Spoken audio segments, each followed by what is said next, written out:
In this video, we are going to do a similar thing that we did with To-Do app. We are going to do with people of GOT. So you have good understanding of all the things, why we are using what and how it works.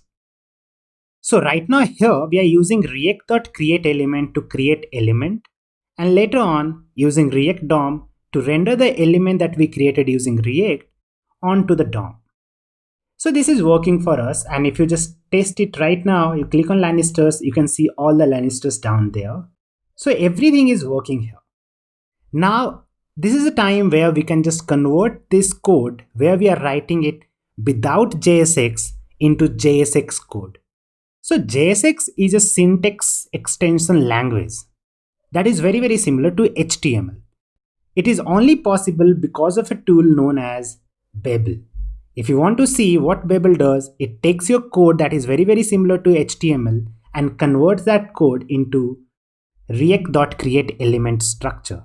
One thing that we learned is in JSX, you need to close all the element.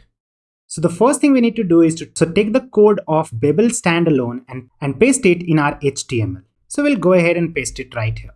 Once that is done, now we need to convert this code. But one important thing we also learned is like you cannot do it by linking this file right here. So for that, you will have to say to the browser, what is the type of content you're loading here? So the type of content that you're loading should be text/Babel. So this is how you're informing that the content I'm loading is not normal JavaScript. It is JSX and you have to compile it. And another thing is like you cannot load a file like this. You will have to write everything that you're writing in the script tag, or you will have to start a server to run that thing. So let's just go ahead and make it easy and just copy and paste it right here. So right now, when you refresh this, you will see the app is working as it was working. Clicking on Starks, Lannisters, everything is working the way it was. Now what we need to do is to convert the code that we have written by using create element. Now we need to write it using JSX. And how you can do that? So let's go ahead and convert it. The first thing we need is a li element, right? So li element is done. It doesn't have any attributes. It has how many children? 4 children. So we have image, h2, p, and button. So I'll go ahead and create image. Then we have h2. Then we have p and button. I'm using embed to do this. And here we can see that src is coming from people.image and alt is coming from people.name. We have also learned about whenever you want to write any variable in JSX, all you have to do is put a curly brackets, and inside that you can place any expression. People.name is expression.